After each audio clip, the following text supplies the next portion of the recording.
diante da presença do Senhor, Pai. Em nome do Senhor Jesus Cristo, nós te agradecemos pela vida de cada um deles. Amém. Podem ir para a escolinha. Amém. Cadê o negocinho que estava aqui? Alguém viu?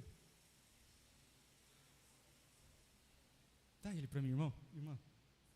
O apoiozinho. Pega lá para mim. Para melhorar minha situação, ontem eu fui cortar o cabelo e esqueci meu óculos lá. Então, estou um pouco cego. Para quem me acompanha também, eu estou um pouquinho surdo desse ouvido aqui. Então, os irmãos me perdoem se eu engasgar em alguma palavra, alguma coisa. Eu vou acompanhar com vocês no telão, que é um pouco maior. E, como eu disse, vamos seguir firme na palavra do Senhor, porque esse é o propósito de nós estarmos aqui, né?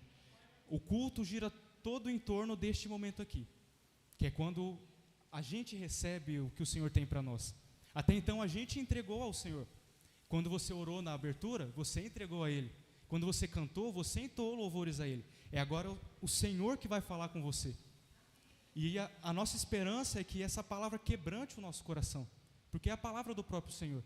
E no final a gente, novamente quebrantado, vai entregar mais um pouco de louvor a Ele, para fechar o nosso culto, amém?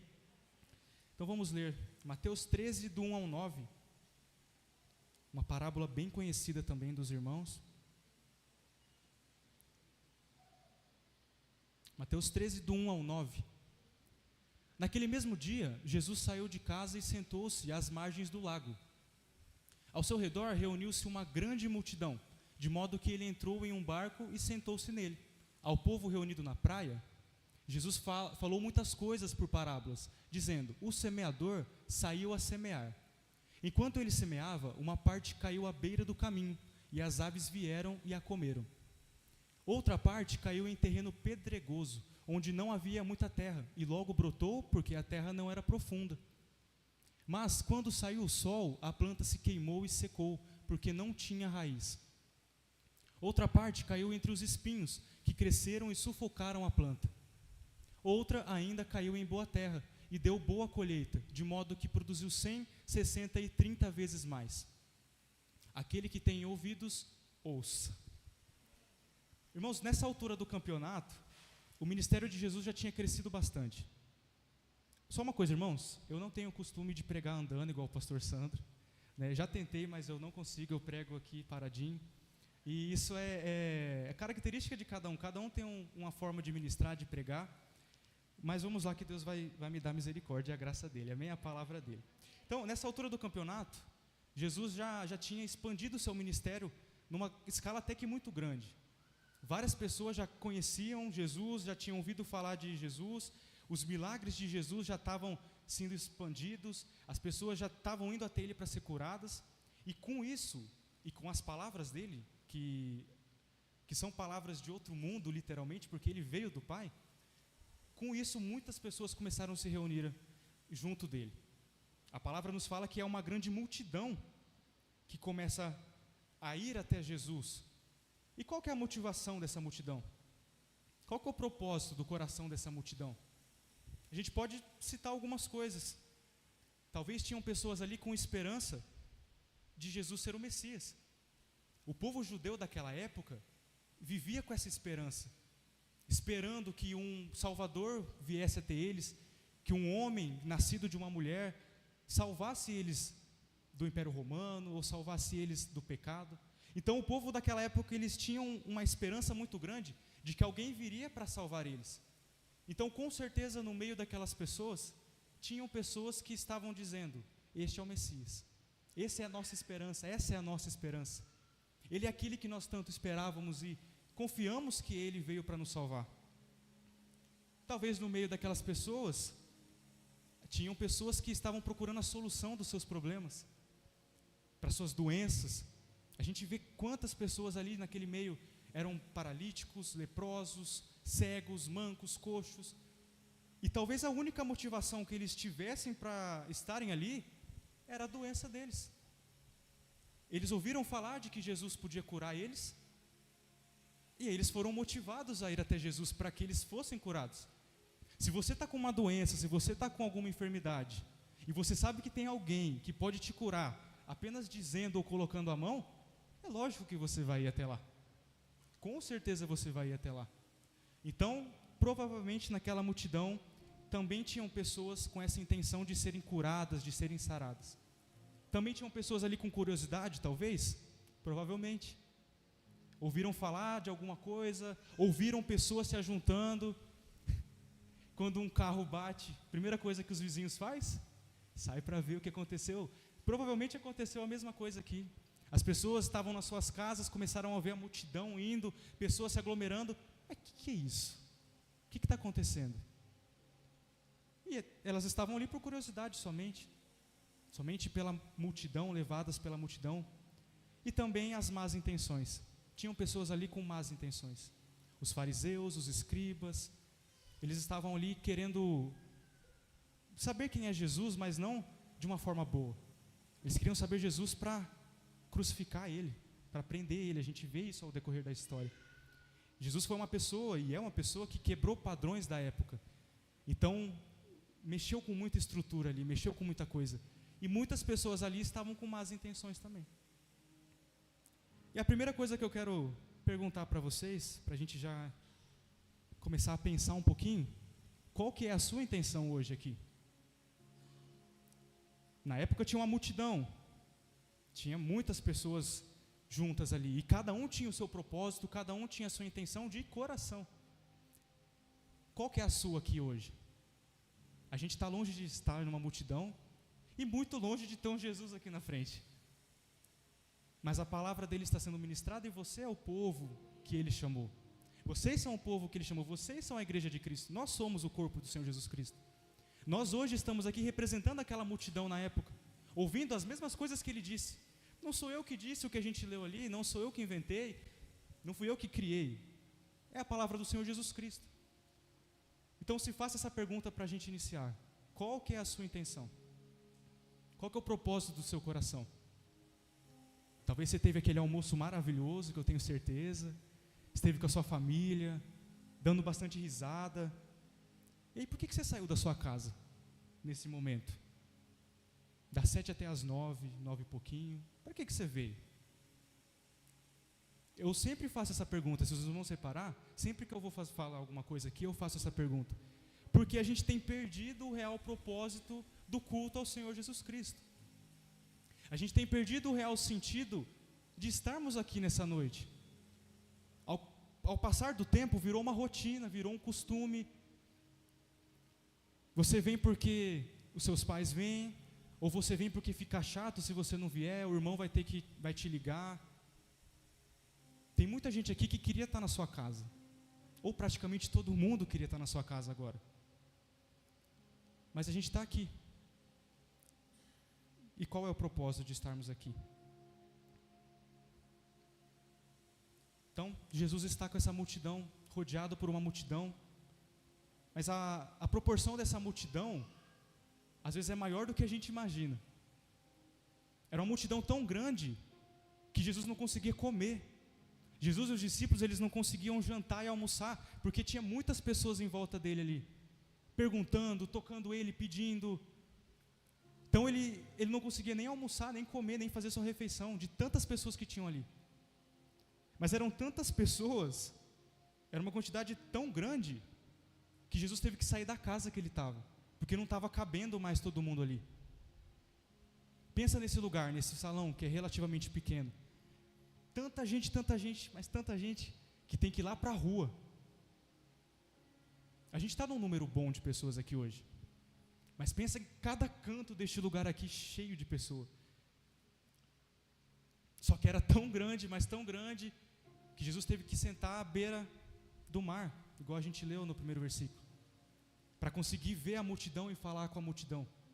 Só que era tão grande, mas tão grande, que ele teve que entrar num barco e se afastar um pouco mais além da margem, para que as pessoas pudessem ouvir ele. Vocês conseguem imaginar comigo esse cenário?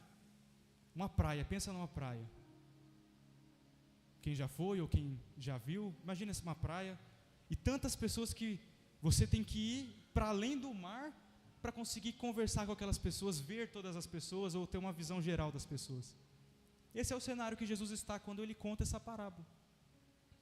É exatamente assim que Jesus se encontra quando ele conta essa e mais outras parábolas. Eu estou dizendo isso só para trazer um contexto para vocês, para a gente não começar do zero. Por que Jesus entrou no mar? Ou qual que era o contexto que ele estava? Esse era o contexto dele. E eu vou fazer uma pergunta, mais uma. Acostumem-se, eu vou fazer muitas perguntas aqui ainda. Por que Jesus contava parábolas? Enquanto isso vocês vão pensando, eu vou beber uma água.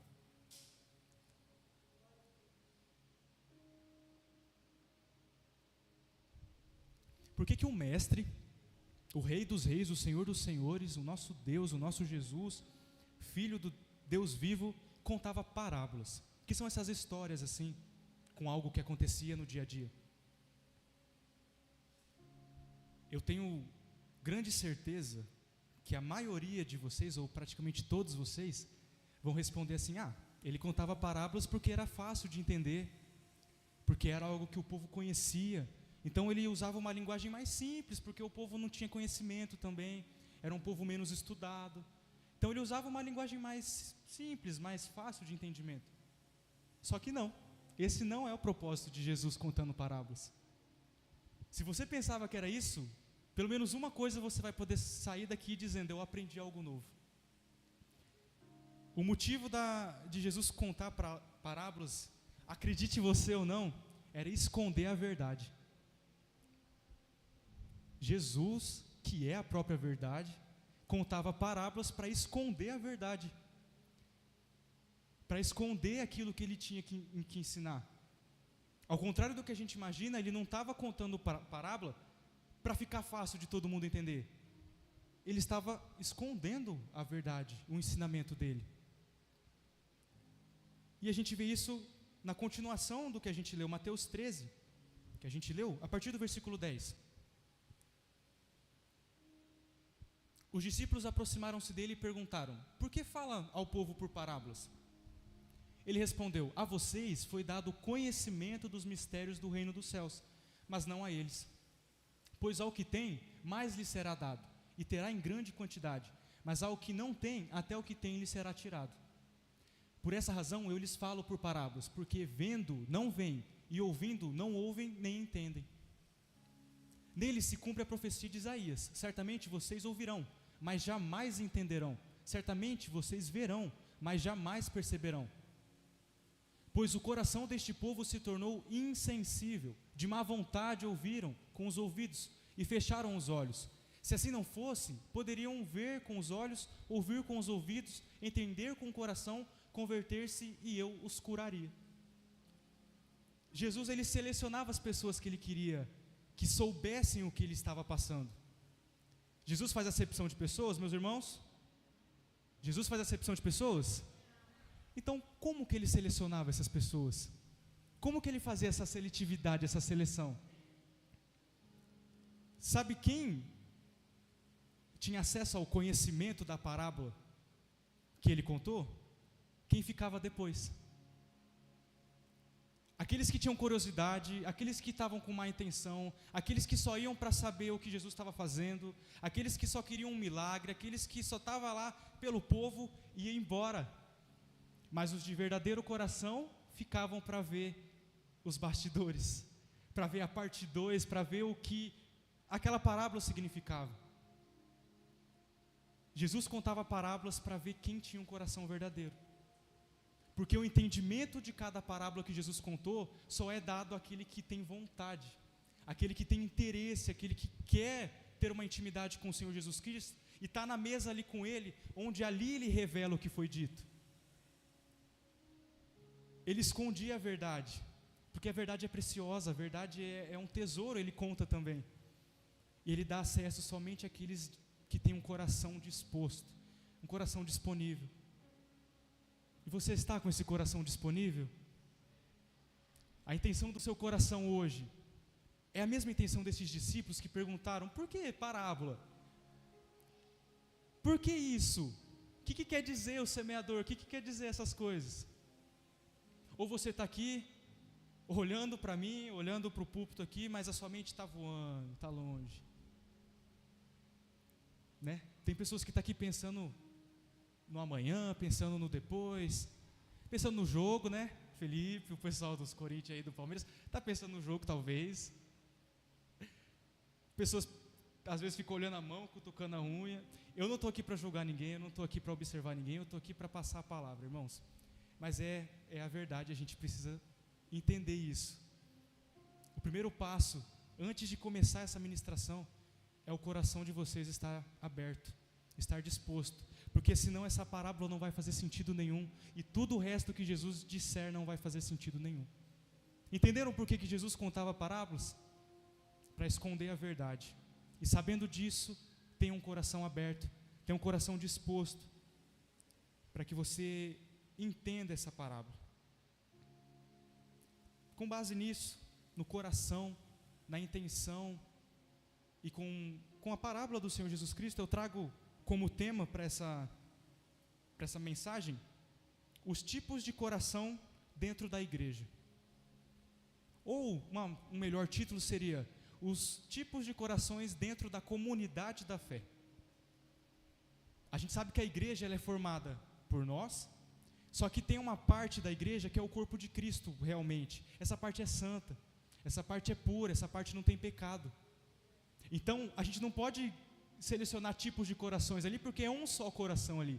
Mas aqui dentro, entre quatro paredes, existem corações. Tipos de corações. Vários tipos de corações. O Senhor Jesus Cristo nos mostra 4. E é por esses 4 tipos de corações que eu quero discorrer aqui hoje, trazer para vocês hoje. Com a intenção do quê? De você analisar o seu coração. Tem um irmãozinho do seu lado, tem um irmãozinho atrás de você, na frente de você. Só que você vai analisar o seu coração. Não analisa o dele, esquece o coração dele. Inclusive, enquanto eu fazia essa mensagem, hoje à tarde, eu não pensei em ninguém, não é indireta para ninguém aqui. Muito pelo contrário, tem um momento aqui que eu vou falar de mim, porque serviu para mim, é algo para mim, né? Então você também não pense no seu irmão, pense em você agora, pense no seu coraçãozinho, amém? Versículo do 18 e 19, a gente já tem o primeiro coração. Portanto, ouçam o que significa a parábola do semeador. Quando alguém ouve a mensagem do reino e não a entende, o maligno vem e arranca o que foi semeado no seu coração. Este é o caso da semente que caiu à beira do caminho. Esse primeiro coração, eu apelidei de coração endurecido. É o primeiro coração que Jesus apresenta e é com certeza o pior de todos. Queira Deus que ninguém aqui tenha esse tipo de coração, porque é o pior estado de coração que pode ter. Jesus ele começa contando de uma forma gradativa. Ele conta sobre o primeiro coração, que é o pior, até chegar no último, que é o coração que a gente tem que ter, que é o melhor. Então a gente começa com o primeiro coração. É um coração endurecido.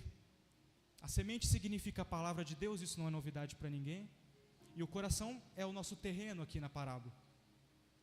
E esse é o caso onde a palavra nem sequer chega no coração. Por isso que é o pior caso. É o caso onde o pastor está aqui ministrando, onde tem um palestrante, onde tem alguém falando, onde você está ouvindo, mas essa palavra que está sendo dita não chega nem no coração. Ou melhor dizendo, no nosso entendimento, coração na Bíblia é o nosso entendimento, a nossa vontade. Esse é o pior caso porque a palavra entra por aqui e sai por aqui. É aquele famoso ditado, entra por um ouvido e sai pelo outro. Será que esse é o caso do seu coração? Será que o seu coração é esse? Estou vendo que está todo mundo prestando bastante atenção. Glória a Deus por isso. Então já creio que esse não é o seu coração. Posso crer que esse não é o coração de ninguém aqui, amém? Coração endurecido. Não importa o que a gente diga aqui na frente, não importa o tempo que a gente passe aqui na frente, um coração endurecido nunca vai receber a palavra do Senhor Jesus. Um coração endurecido nunca vai estar disposto a receber a palavra do Senhor Jesus. Um coração endurecido nunca vai entender aquilo que Jesus quer. Eu podia ficar aqui a noite inteirinha, passar a madrugada, um coração endurecido não adianta. Por quê? Porque está endurecido pelo pecado da incredulidade.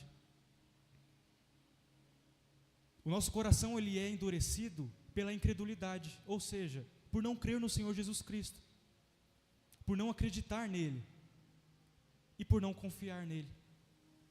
Aí você me diz, eu acredito no Senhor Jesus, eu sei que ele existe, eu sei que ele veio, eu sei que ele é o Filho de Deus, só que o que essa crença impacta na sua vida?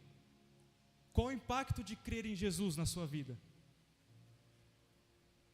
Sinto em te dizer, meu irmão, mas se você acredita em Jesus, diz que acredita em Jesus, mas acreditar em Jesus não muda nada no seu dia, ou não mudou nada na sua vida, então você é um incrédulo. Então você é um incrédulo. Você faz parte da população ali, da multidão ali, que deu tchau para Jesus, e foi embora para sua casa voltar a fazer o que queria, o que fazia. Muitas pessoas ali chegaram, ouviram e pensaram assim, não estou entendendo nada que ele está falando. O que é isso? Semeador, caminho, ave, vou embora. Essa é a incredulidade de coração.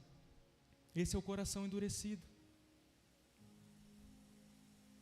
E a crença no Senhor Jesus Cristo precisa fazer sentido para nós. Precisa ter um sentido para nós crer no Senhor Jesus. Senão a sua crença é vazia, meu irmão. Senão a sua crença não faz sentido.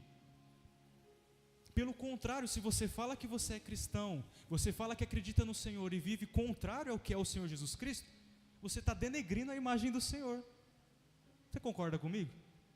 Você está indo contra aquilo que é o Senhor Jesus Cristo e manchando a imagem dele. Porque as pessoas lá fora vão ver você agindo de um jeito e falando que é cristão. Mas que Cristo é esse? Que faz tudo errado, tudo ao contrário, que não ama o irmão, que não ama o próximo, que não se dispõe a fazer pela vida do outro, que não ajuda, que não acolhe, que não abraça, um coração rancoroso, um coração amargurado, um coração entristecido. Esse é o coração que Jesus nos mostra nesse primeiro exemplo. É o coração endurecido, é um coração que a palavra não penetra, ela não consegue entrar. Joga uma semente no asfalto ali, vai nascer alguma coisa. E o coração que Jesus diz aqui é um coração igual aquele asfalto, coberto pelo pecado, essa crosta de pecado, essa camada de pecado que impede a palavra de penetrar lá em cima, lá no fundo.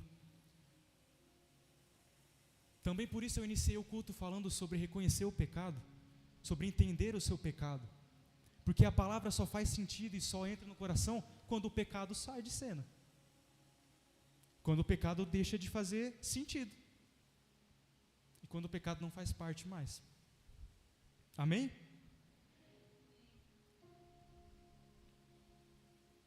Mateus 13:15.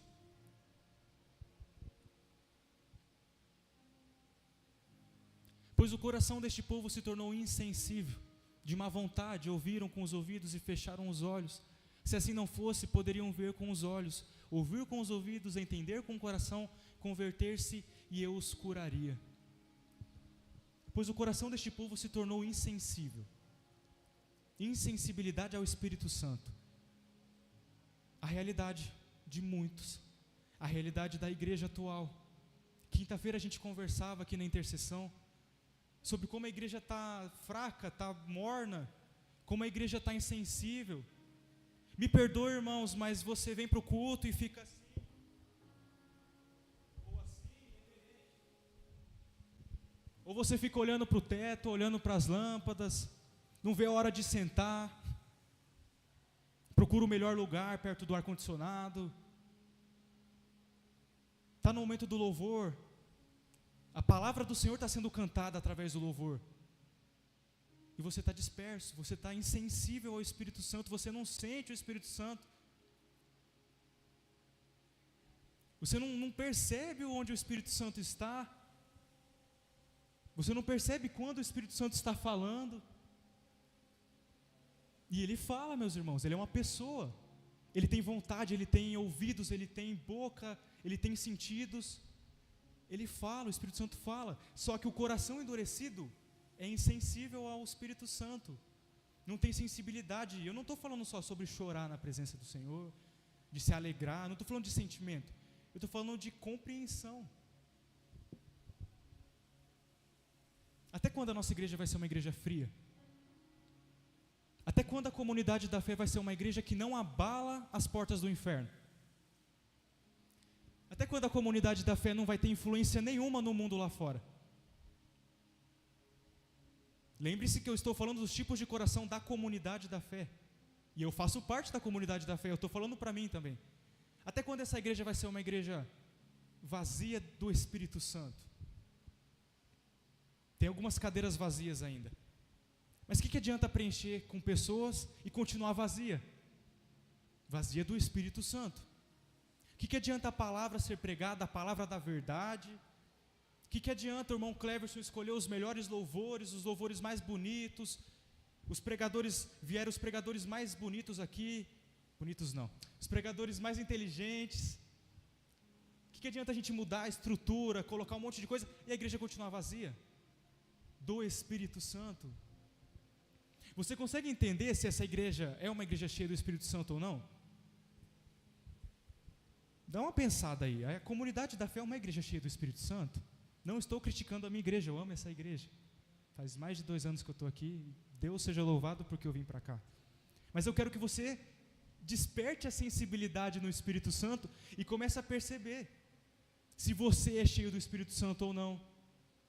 Se a palavra que está sendo ministrada aqui provém do Espírito Santo, se os louvores provêm do Espírito Santo, se o seu irmão é cheio do Espírito Santo. Sim, a gente pode compreender se o irmão é cheio do Espírito Santo, quando a gente tem sensibilidade ao Espírito Santo.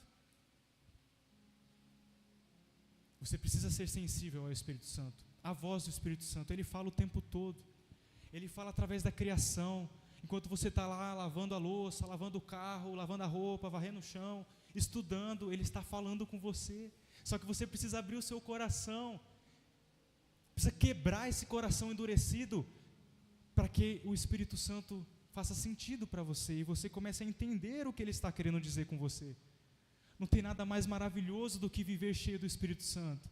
Não tem nada mais maravilhoso do que estar deitado e o Espírito Santo começar a falar com você, e você começar a chorar, ou começar a pular de alegria, e entender que o Espírito Santo está ali, e se render aos pés do Senhor Jesus Cristo, porque esse é o trabalho do Espírito Santo, nos render aos pés do Senhor Jesus. Precisamos ter sensibilidade ao Espírito Santo.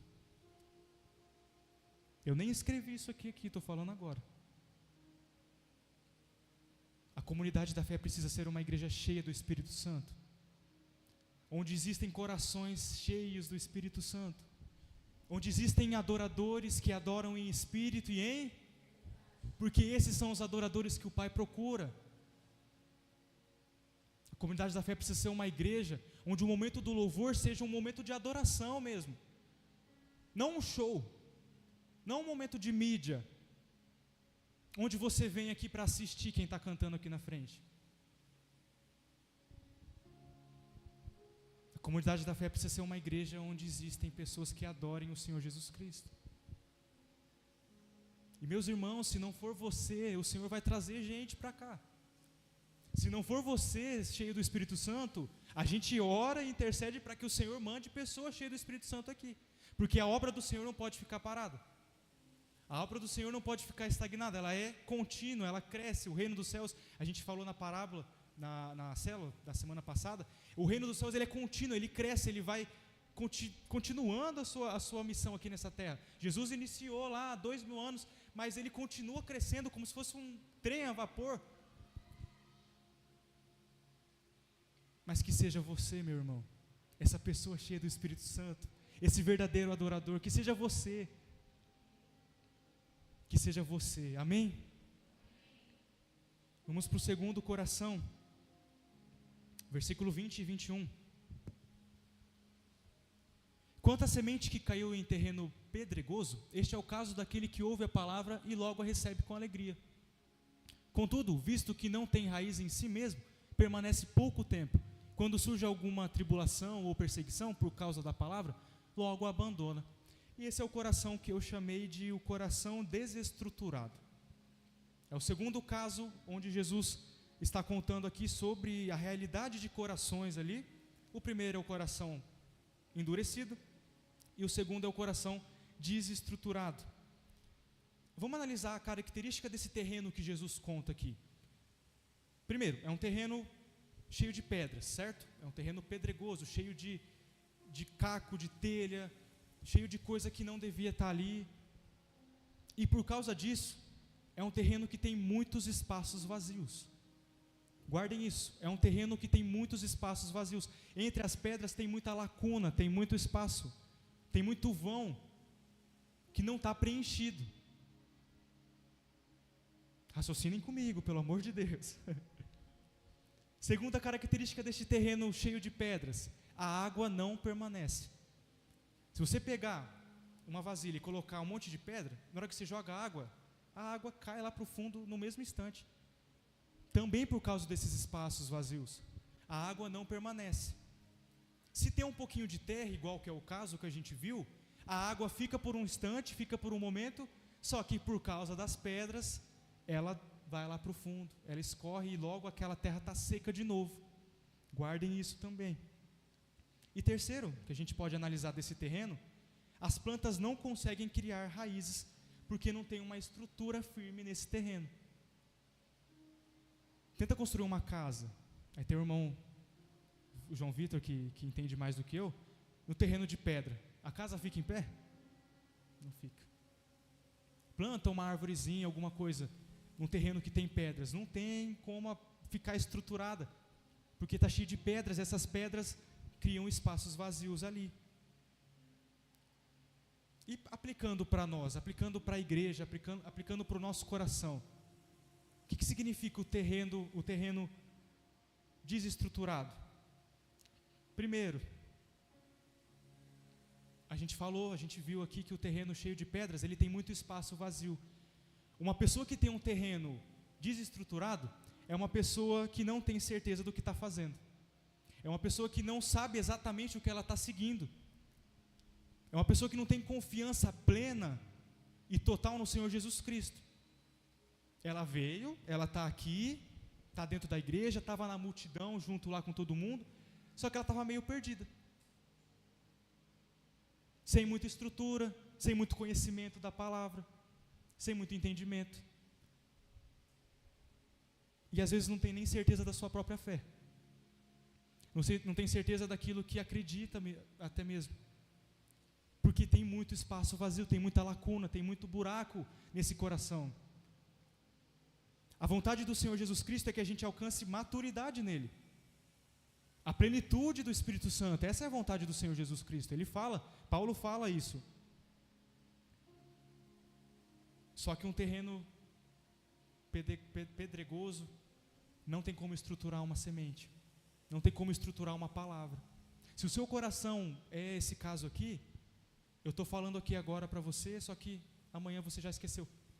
Amanhã você já deixou isso de lado.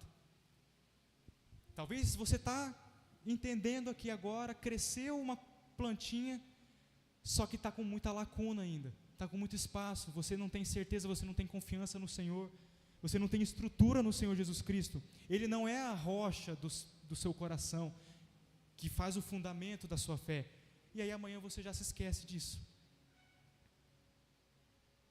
É o famoso caso daquelas pessoas que esfriam na fé. Não sei se você é assim ou se você conhece alguém assim. Começou com tudo, começou com aquela vontade, estava animado, estava querendo, vinha em todo culto. Eu tenho que limpar o chão, eu limpo, pode deixar. Tem que cuidar das crianças, eu vou. E está com aquela vontade, com aquele primeiro amor, só que com o tempo vai se esfriando, porque não tem estrutura no Senhor Jesus. Vai perdendo a vontade, vai perdendo o interesse no Senhor. E nesses casos, principalmente, é porque é movido pela emoção. O segundo caso que a gente falou é da água, né? A água, ela, quando joga ali, fica por um pouquinho, depois ela entra no profundo do solo ali e o terreno seca de novo. E aí a planta não tem como crescer. Na Bíblia, a água geralmente é associada ao Espírito Santo. Sabe aquela pessoa que chora no culto, que se derrama, que se entrega, que se enche do Espírito Santo, que ajoelha, que vem aqui na frente. No apelo é o primeiro a levantar a mão, é o primeiro a buscar, é o primeiro a orar. Na hora do louvor, está lá, todo entregue, cantando, buscando. Está cheio do Espírito Santo, está cheio dessa água, só que é um terreno cheio de lacunas ainda. E essa água que tinha ali vai embora. Essa emoção do momento vai embora. Essas lágrimas do momento não servem para nada. Essa emoção do momento não tem sentido nenhum para essa pessoa no resto da semana. Não tem sentido no resto da vida. Será que o seu coração é esse? Você se entrega aqui agora, neste momento, nessas 2 horinhas de culto, você busca, você dá o seu melhor, se enche, só que essa água vai se esvairindo, vai se infiltrando ali, vai embora e seca. Preste atenção nisso, se o seu terreno, se o seu coração não é esse coração. Emoções, elas sempre passam, meus irmãos. As emoções, elas vão embora. Se esse Espírito Santo que você sente no culto, no momento do culto, ou dentro do seu quarto, não passa de uma emoção, pode ter certeza que vai embora. Pode ter certeza que vai seguir outro rumo. Por isso que seu coração tem que estar estruturado na palavra do Senhor, que é a nossa rocha. Se você não busca conhecimento na palavra, seu coração é um coração cheio de pedras, porque tem espaços vazios ali, que só a palavra pode preencher. E quando esse terreno está completamente preenchido pela palavra, o Espírito Santo vem e faz morada. Ele permanece. Não é um espírito que vem hoje e vai embora amanhã. Não é um sentimento que vem hoje e vai embora amanhã. Porque tem estrutura. Pensa numa terra que você olha, ela está limpinha assim, sem nada. E se você cavucar, ela também não vai ter pedra nenhuma. Ela tem estrutura, ela tem firmeza. E essa firmeza a gente conquista, a gente recebe por meio da palavra do Senhor Jesus Cristo, por meio das escrituras dele. A euforia do momento, ela é um grande mal. E existem muitos cristãos que é viciado na euforia, é viciado no sentimento, é viciado no momento, é viciado nas luzes, na fumaça, no fundinho que está tocando. Se tirar tudo isso, não sobra nada, porque não passam de pedras. Se a gente tirar essas pedras, vai sobrar o quê? Nada. Tem cristão que, se não tiver aquele apelo no final do culto, se não tiver aquele momento com louvor bonito, que toca a sua alma, ele fala que o culto foi ruim, que o culto foi frio, que o culto foi chato. Esse é um terreno sem estrutura, esse é um coração sem estrutura. A gente não pode se render a essa euforia do momento. A gente não pode se entregar a isso que não passa de algo momentâneo. E a gente viu também que a plantinha, ela não permanece nesse coração cheio de pedras. E é o que a gente falou aqui. Eu estou falando a palavra, pregando a palavra. O pastor Sandro, todo domingo, ministra a palavra. O Daniel vem e traz a palavra. A irmã Márcia, quem mais que vier aqui ministrar, é a palavra. Só que um terreno que não tem estrutura, essa plantinha seca. Se semana que vem eu perguntar para você, o que foi pregado domingo? E você não lembrar, aí você já tem um diagnóstico do seu coração. Porque você não estava atento. Porque você não estava atento. Ou nem isso, acabou o culto, entreguei o microfone aqui, saiu ali fora. Você vai lembrar o que foi pregado aqui? Ou melhor ainda, você vai ficar pensando no que foi pregado? Você vai chegar na sua casa lá e vai, nossa, foi falado aquilo, nossa, eu aprendi aquilo, eu entendi aquilo pela palavra do Senhor. Amanhã você vai ler essa parábola de novo e ver o que mais o Senhor tem para falar com você, o que mais o Senhor ministra ao seu coração, porque a palavra do Senhor, ela se renova a cada manhã.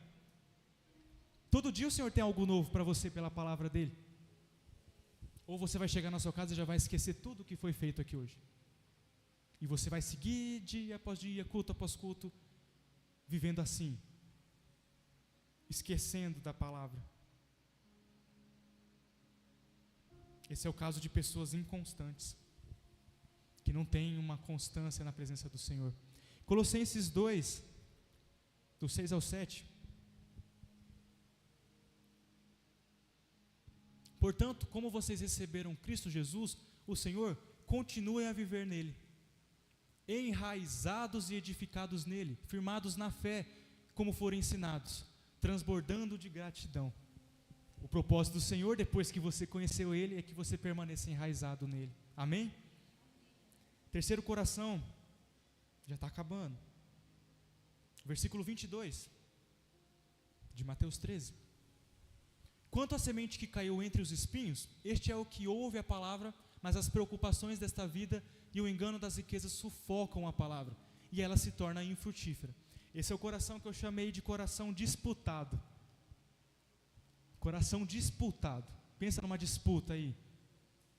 Um puxa de um lado, outro puxa de outro. Algum vai ganhar, algum vai vencer essa disputa. Não é imparcial, é imparcial essa luta. Não está equilibrado. Tem uma disputa no seu coração, neste coração. As características do terreno que Jesus conta aqui para a gente.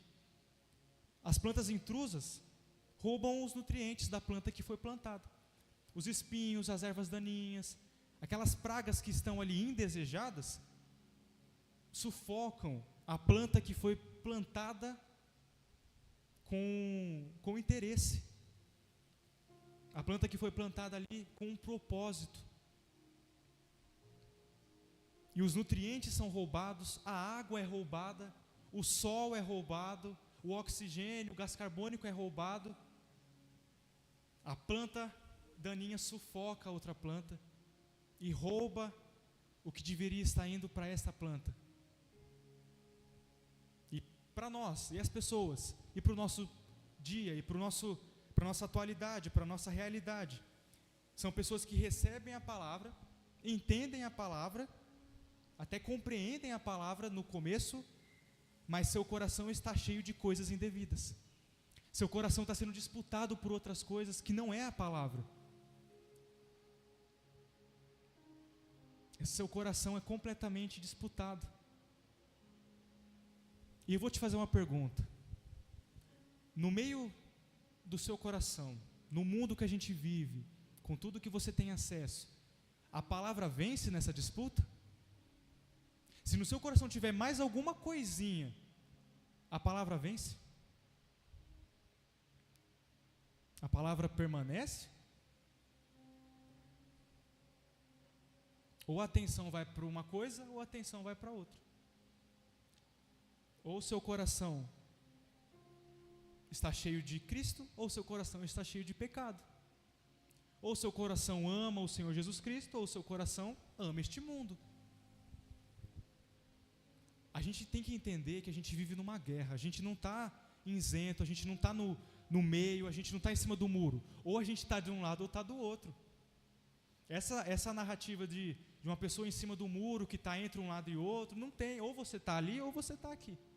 Ou a palavra está crescendo ou está crescendo a erva daninha.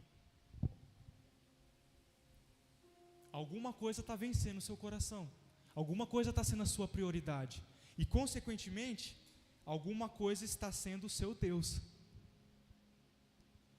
Se a palavra do Senhor Jesus Cristo e a vontade dele não é o centro do seu coração, então ele não é o seu Deus. Mas não só isso, outra coisa está sendo o seu Deus. Outra coisa está sendo a quem você adora, a quem você se ajoelha. Olha que pesado falar isso, mas já parou para pensar? Que se não é a palavra no seu coração todos os dias reinando e no seu pensamento continuamente, tem outra coisa que você está se ajoelhando, tem outra coisa que você está se dobrando e se rendendo, tem outra coisa que você está rendendo louvor. Posso falar que coisa é essa ou não? Falo? O diabo, o temido diabo, aquele que todo mundo amarra, aquele que todo mundo prende, que faz campanha, que joga óleo em cima para expulsar esse diabo. Ele é o Deus de quem não tem a palavra no coração. Um coração disputado. Quem está ganhando? Olha para o irmão que está do seu lado, para você dar uma acordada aí, pergunta quem está ganhando. Olha para trás, irmã Rose. Quem está ganhando essa disputa? Quem está vencendo aí seu coração? A palavra nos fala que existe uma luta contra a carne, entre a carne e o espírito. O espírito luta contra a carne e a carne luta contra o espírito. Não tem o meio termo, não tem o em cima do muro, igual eu falei. Ou a carne está ganhando ou o espírito está ganhando. E tem uma figura que eu gosto de usar bastante, que é a figura de 2 leões. Eles são leões criados para batalhar, para brigar entre eles. Tem um que aposta no leão 1, tem um que aposta no leão 2. O do leão 1 alimenta esse leão, dá comida para ele, dá a melhor carne, dá banho, o melhor banho, faz massagem no leão. O do 2 deixa ele para lá, deixa ele quietinho ali, não alimenta direito, dá qualquer coisa, não cuida direito. Na hora que chegar o dia da batalha desses leões, da briga desses leões, quem que vai ganhar? O que foi alimentado, o que foi cuidado ou o que foi desprezado? O que foi alimentado. Então o dia que chegar a tentação no seu coração, o dia que o pecado vier à sua porta, como que você quer ganhar essa disputa se você despreza a palavra? Como que você quer ganhar a disputa contra a sua carne se você despreza a palavra? Talvez você ora, Senhor, me liberta, me livra desse pecado, me livra dessa transgressão. Senhor, eu caio no mesmo pecado sempre, eu faço a mesma coisa sempre. A resposta está na sua frente, talvez empoeirada lá na escrivaninha, a palavra do Senhor. É com ela que nós alimentamos o nosso espírito. Estes momentos de culto, nós estamos alimentando o nosso espírito. Na célula, a gente alimenta o nosso espírito. Na intercessão, a gente alimenta o nosso espírito. E não só nesses dias, mas todos os dias a gente tem que alimentar o nosso espírito. Se você comer só domingo, não vai dar muito certo. Você vai ficar bem fraco e pode até morrer. Não despreze a palavra do Senhor, meu irmão. Não despreze o conhecimento do Senhor Jesus Cristo. Não despreze o Espírito Santo. Porque senão você vai perder essa batalha. E o pecado vai ganhar. E quando o pecado ganha, o diabo se torna o seu Deus. A gente está falando sobre isso. Qualquer coisa pode disputar a palavra do Senhor. Não é só algumas seleções de coisas que disputa.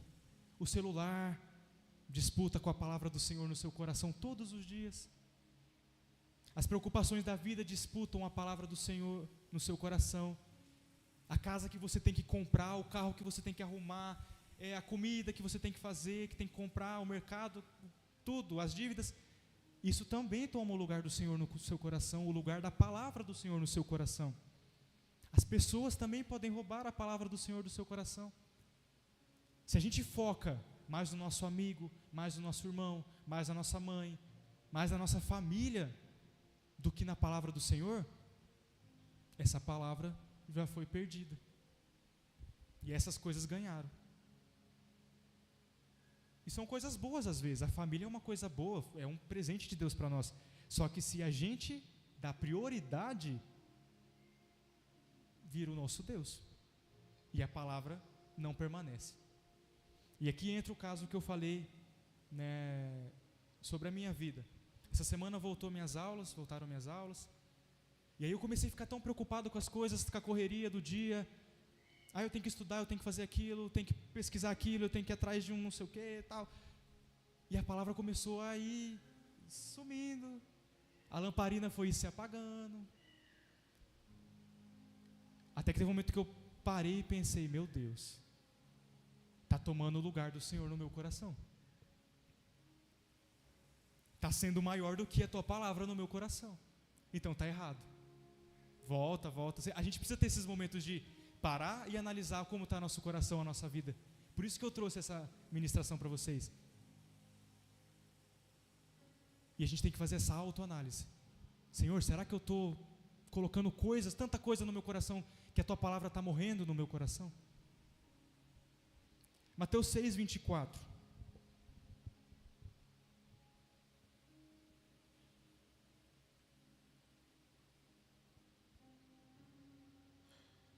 Ninguém pode servir a dois senhores, pois odiará um e amará o outro, ou se dedicará a um e desprezará o outro. Vocês não podem servir a Deus e ao dinheiro.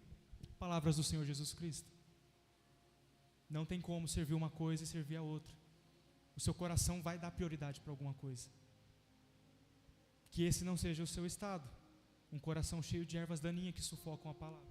Que a palavra possa crescer no seu coração de forma intensa, de forma a virar uma árvore tão grande. Que esse seja o seu coração. E para finalizar, o último coração que Jesus nos mostra, nos deixa, versículo 23. Quanto à semente que caiu em boa terra, é o caso daquele que ouve a palavra e a entende. Este produz uma colheita de 100, 60 e 30 vezes mais. Qual que é o cenário deste terreno? É um terreno limpinho, não tem nenhuma pedra, é um terreno sem pragas, é um terreno que tem nutrientes, é um terreno que onde a água cai, ela fica, ela estabelece, tem luz solar. E para nós, para a nossa vida, esse é o coração que tem disposição completa, e tem interesse completo no Senhor Jesus, que tem vontade completa no Senhor Deus. Esse é o coração onde a palavra entra, a pessoa entende e a palavra permanece, cria raiz profunda, porque o solo é propício para isso, o solo é feito para isso, é um coração que está disposto, que só está esperando a palavra. É um coração onde o Espírito Santo trabalha, onde o Espírito Santo está trabalhando, e só está esperando a sementinha cair ali para germinar e dar frutos de 30, 60, 100 vezes mais. Não tem nada nesse coração que sufoque a palavra. O Espírito Santo vem e permanece. Não é aquele caso que a gente viu. E o próprio Jesus cuida desse coração. Para uma planta crescer, ela não precisa só de sol, água e gás carbônico. A gente aprende que uma planta precisa de nutrientes também. E esses nutrientes, na maioria das vezes, ou em todas as vezes na produção vegetal, por exemplo, é adicionado extra, é colocado por fora, porque o solo não tem. Esse é o papel do Senhor Jesus Cristo em nosso coração. Ele adiciona esses nutrientes para proporcionar um coração fértil, um coração disposto. Jeremias fala que enganoso é o coração do homem, é como uma doença incurável. Então só o Senhor Jesus Cristo para mudar esse coração, só o Senhor Jesus Cristo para transformar esse terreno, só o Senhor para ir lá com a enxadinha e arrancar cada erva daninha, só o Senhor Jesus Cristo para ir lá com o rastelo e arrancar cada pedra, só o Senhor Jesus Cristo para arar a terra, afofar a terra, colocar os nutrientes necessários para que a palavra permaneça. O que eu quero dizer com isso? Busca o Senhor Jesus nessa noite, nesse momento. A palavra foi entregue, a palavra foi jogada, a semente foi jogada e você entendeu que para você ter um coração fértil, que vai receber essa palavra e permanecer firme, você precisa buscar quem? O Senhor Jesus Cristo, o nosso Deus.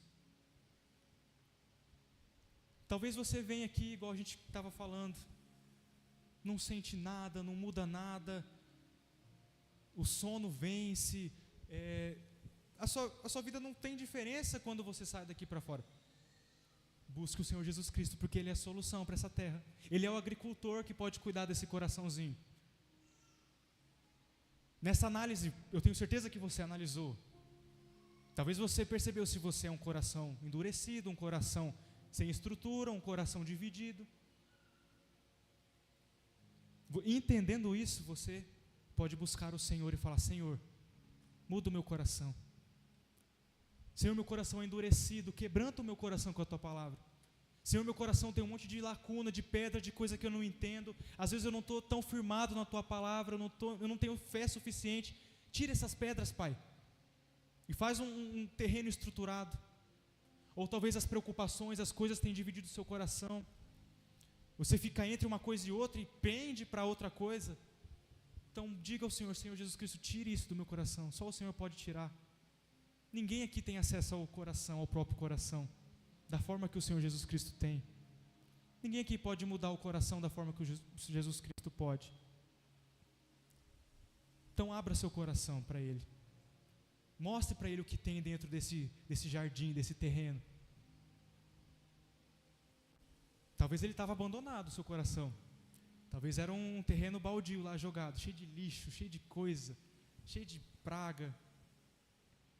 Mas por meio da palavra, que o Espírito Santo desperte em você esse interesse em dar uma olhadinha lá em como está seu coração, em como está esse terreno, e fazer a limpeza que é necessária, em tirar aquilo que é necessário, em mudar aquilo que é necessário, por meio do Senhor Jesus Cristo. Se coloque de pé, meus irmãos. Chamar o grupo de louvor aqui à frente.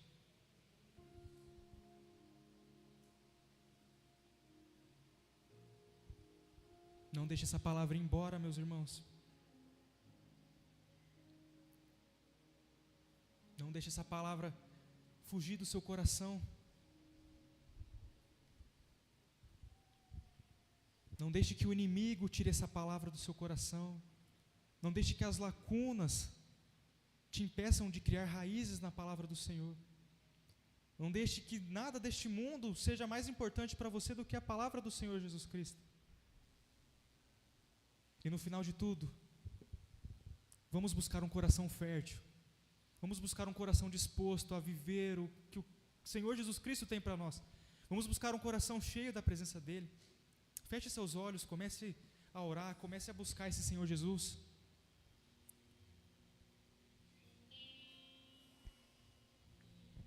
Coração do homem, o centro da sua vontade, o centro do seu querer, o centro de tudo. É no seu coração que está os seus sentimentos, é no seu coração que está a sua vontade, é no seu coração que está as suas atitudes, os seus pensamentos. Como é esse coração? Como está esse coração? Não saia daqui com o mesmo coração que você entrou.